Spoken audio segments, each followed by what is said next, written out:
कथा जन्माष्टमी पे। जन्माष्टमी की स्पेशल कहानी है ये। जब लड्डू गोपाल ने खुद चुकाया अपनी पोशाक का दाम। यह एक चमत्कारी कथा जयपुर के प्रसिद्ध दर्जी रमेश उनके प्यारे लड्डू गोपाल की है। रमेश भगवान कृष्ण के बहुत बड़े भक्त थे और पोशाक सिलने का काम करते थे।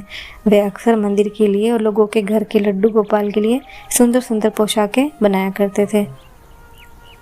आगे आता है रमेश की तंगी और अनोखा संकल्प। एक समय ऐसा आया जब रमेश का व्यापार बहुत मंद पड़ गया। घर में पैसों की भारी किल्लत हो गई, यहाँ तक कि राशन लाने की भी लाने पड़ गए।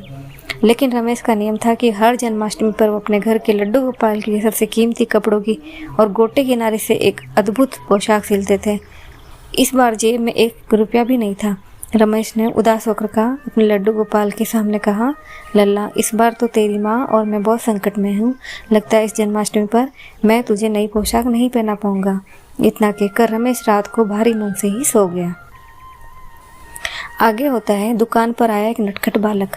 अगले दिन सुबह जब रमेश अपनी दुकान का शटर उठा ही रहा था कि एक 7-8 साल का लड़का आता है। वो बालक की आंख बहुत ही बड़ी और चमकीली थी। उसने गले में तुलसी की माला पहनी हुई थी। बालक ने रमेश के पास आकर एक पोटली रखी जिसमें रेशम का बहुत ही कीमती चमकदार पीला कपड़ा था। बालक मुस्कुराते हुए बोला, काका, मुझे जन्माष्टमी के लिए एक सुंदर पोशाक सिलवानी है। ये कपड़ा लीजिए और सुंदर पोशाक बनाइए। रमेश ने कपड़ा देखा।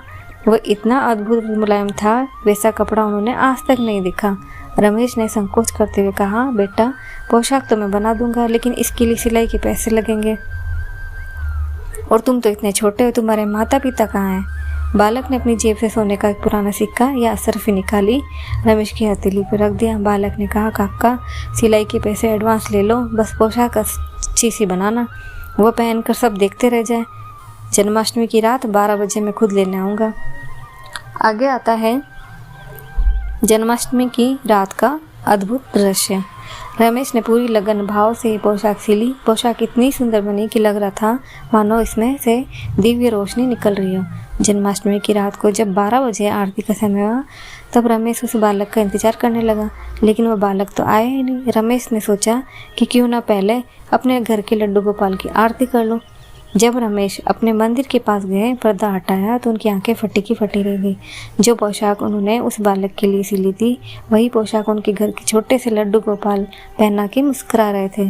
और जो सोने का सिक्का उस बालक ने रमेश को दिया, वह लड्डू गोपाल के छोटे से चरण कमलों के पास में ही रखा हुआ था।